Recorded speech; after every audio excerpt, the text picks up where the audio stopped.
Nos encontramos en el Instituto Geológico y Minero de España, concretamente en su museo. En él se guardan algunos de los mejores ejemplares de minerales de España y también del resto del mundo. Hola, me llamo Gea y vivo aquí, en el Museo Geominero. Os vamos a contar un relato de millones de años, la larga historia de la formación de las rocas en la Tierra.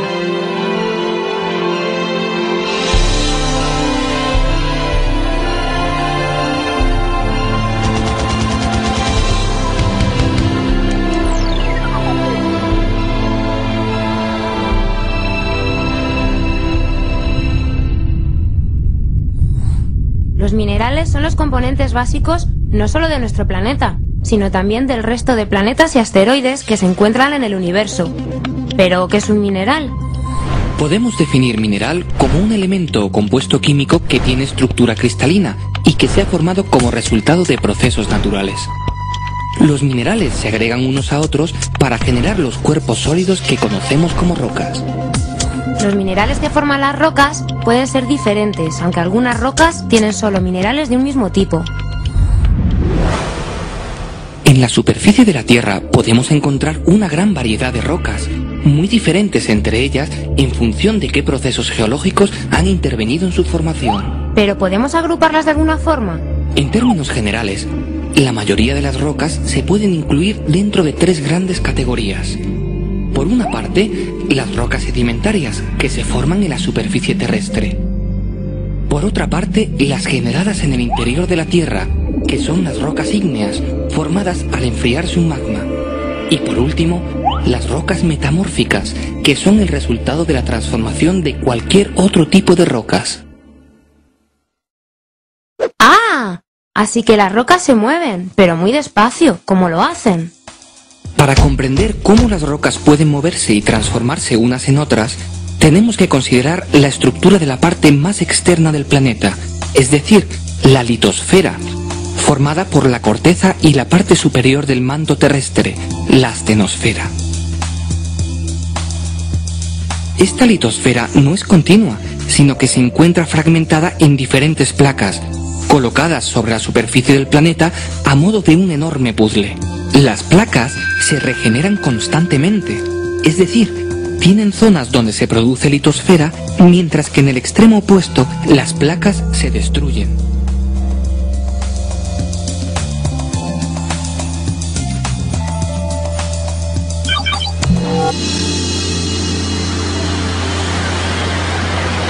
La generación se produce en unas grandes cordilleras submarinas conocidas como dorsales oceánicas, mientras que la destrucción se realiza en las zonas de subducción, donde la litosfera se introduce en el manto hasta fundirse. Para aproximarnos a los diferentes procesos que generan rocas en la Tierra, podemos utilizar un esquema simplificado dentro del marco de una de estas zonas de subducción. En este contexto, se puede definir el ciclo de las rocas, que constituye una serie circular de procesos que explican cómo las rocas pueden transformarse unas en otras. Entonces, ¿me vas a explicar el ciclo de las rocas? El ciclo puede comenzar con las rocas preexistentes, ya sean sedimentarias, ígneas o metamórficas, que se encuentran en contacto con la atmósfera terrestre. Los agentes geológicos externos, como la lluvia o el viento, desmenuzan y disgregan las rocas de la superficie, convirtiéndolas en sedimentos. Vale, entonces el ciclo comienza cuando las rocas se rompen en la superficie, ¿no? Sí. Estos pequeños fragmentos rocosos se transportan a zonas más bajas gracias a la acción de la gravedad, depositándose en las llamadas cuencas sedimentarias. Es en ellas donde se generan las rocas sedimentarias. Entonces, las cuencas sedimentarias son como grandes recipientes donde se acumulan los sedimentos. Las cuencas sedimentarias no están situadas sobre un sector estático, sino que pueden ubicarse encima de una placa litosférica oceánica que se mueve lentamente, introduciéndose debajo de la placa litosférica continental. Por tanto, la roca sedimentaria formada anteriormente comienza a introducirse en el interior de la Tierra y empieza a calentarse progresivamente, gracias a la energía interna que surge del interior del planeta. Además, el peso del sector montañoso que se encuentra encima produce un importante efecto sobre la roca sedimentaria. Eleva su presión litostática, lo que junto al aumento de la temperatura afecta a los minerales que la constituyen, transformándolos y colocándolos en función de la dirección de aplastamiento y generándose así una roca metamórfica. O sea, que si calentamos y comprimimos una roca sedimentaria, la podemos transformar en una roca metamórfica. Así es, Gea. Cuando el aumento de la presión y de la temperatura supera un cierto umbral, la roca metamórfica comienza a fundir, generándose así un magma que asciende lentamente hasta llegar de nuevo a la superficie terrestre, en este caso a través de un volcán, donde se solidifica formándose una roca ígnea. La acción de los agentes atmosféricos externos vuelve de nuevo a disgregar la roca, cerrándose así este lento ciclo que ha durado centenares de millones de años. ¡Millones de años! ¿Cuánto tiempo?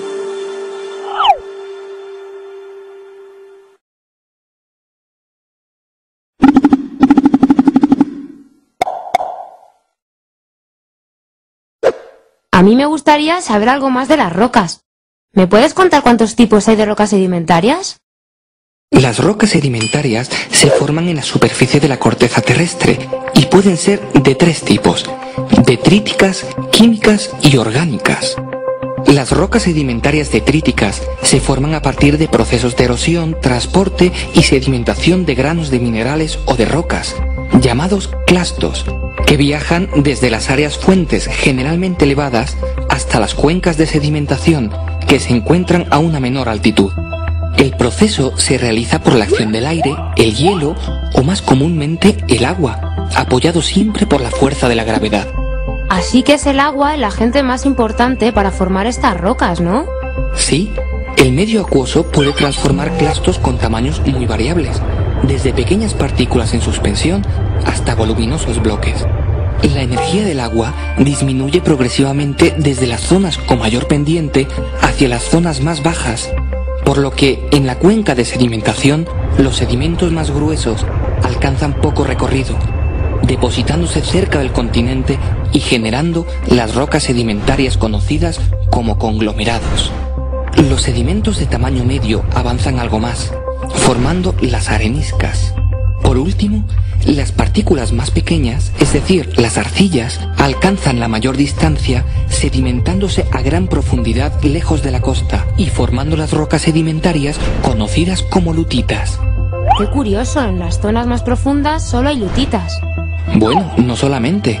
En estas zonas profundas pueden producirse rocas lutíticas orgánicas, ya que los organismos que viven en el mar, generalmente plancton, cuando mueren caen hacia el fondo de la cuenca, acumulándose gracias a la ausencia de oxígeno en esas zonas que evita su putrefacción.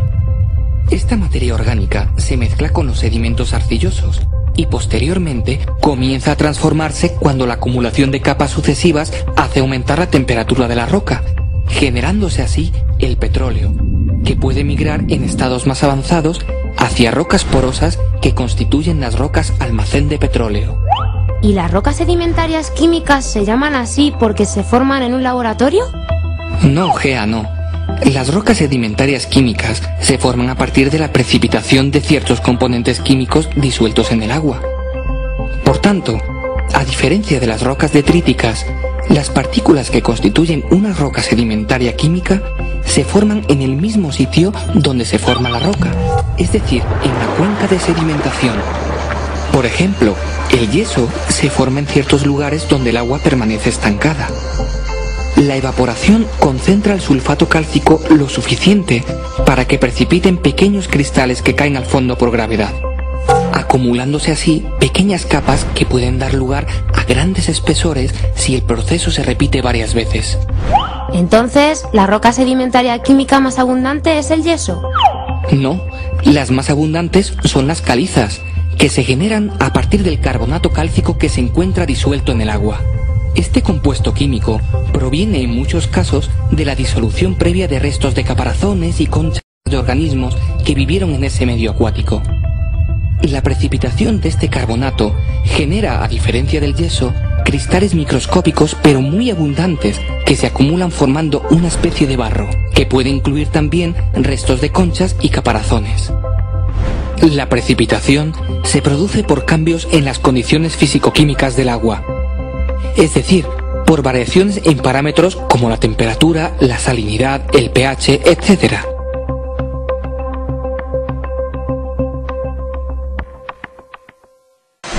¿Las rocas metamórficas se forman igual que las sedimentarias? No, Gea. Las rocas metamórficas se forman mediante la transformación conocida como metamorfismo de una roca preexistente que puede ser ígnea, sedimentaria o metamórfica. El metamorfismo conduce hacia importantes cambios de la roca original, tanto mineralógicos como texturales, derivados de la variación de la presión y la temperatura. Por tanto, la roca metamórfica final dependerá por una parte de las condiciones de presión y temperatura, y por otra, del tipo de roca original, lo que implica la existencia de una gran variedad de tipos de rocas metamórficas. En términos generales, las rocas metamórficas pueden dividirse en dos grandes grupos, en función del tipo de proceso que han sufrido, es decir, del tipo de metamorfismo, que puede ser regional o de contacto. Pero, ¿qué es eso del metamorfismo regional? El metamorfismo regional se denomina así porque afecta a grandes sectores de la corteza terrestre. Podemos considerar una roca sedimentaria de grano fino como una lutita, que se encuentra en la superficie de la placa litosférica oceánica y que poco a poco se introduce debajo de la placa continental. Los minerales arcillosos reaccionan frente al progresivo aumento de la presión y la temperatura, destruyéndose a la vez que se generan otros nuevos, más estables frente a las nuevas condiciones. Además, también cambia la textura de la roca, ya que los nuevos minerales que crecen se orientan en planos de aplastamiento, gracias a la presión litostática que ejerce el peso del continente. Esta orientación origina lo que se conoce como esquistosidad, que se manifiesta en la roca como superficies planas de rotura, muy evidentes en rocas similares a las pizarras. Bueno, pero me dijiste que había otro tipo de metamorfismo, ¿no? Sí, Gea.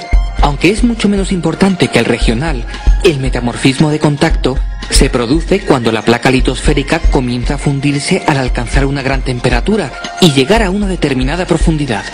El magma que se genera asciende a través de la placa continental y se instala en su interior, encajándose entre las rocas que están mucho más frías que el magma. Si suponemos que el magma se encaja en rocas sedimentarias arcillosas como las lutitas, estas reaccionarán ante el aumento de la temperatura, formándose una aureola alrededor del magma donde las lutitas se transforman en corneanas. Habitualmente, en la aureola crecen nuevos minerales como la andalucita o la cordierita, estables dentro del nuevo rango de temperatura.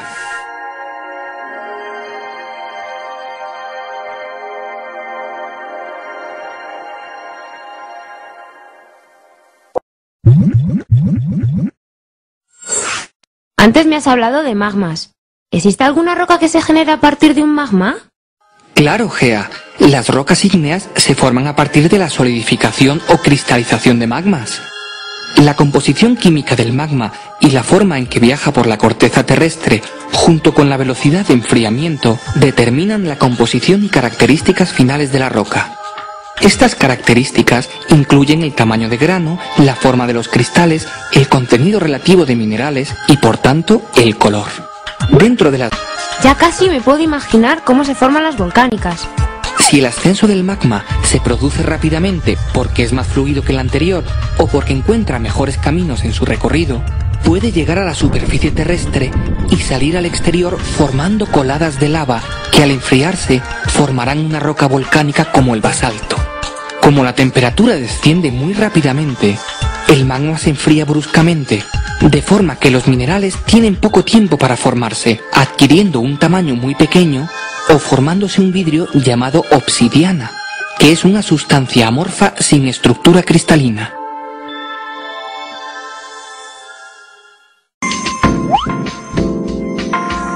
Hasta aquí os hemos contado cómo se forman los principales tipos de rocas. Seguro que habéis aprendido que los paisajes que veis son algo más que un montón de rocas. Os espero muy pronto con nuevas aventuras geológicas.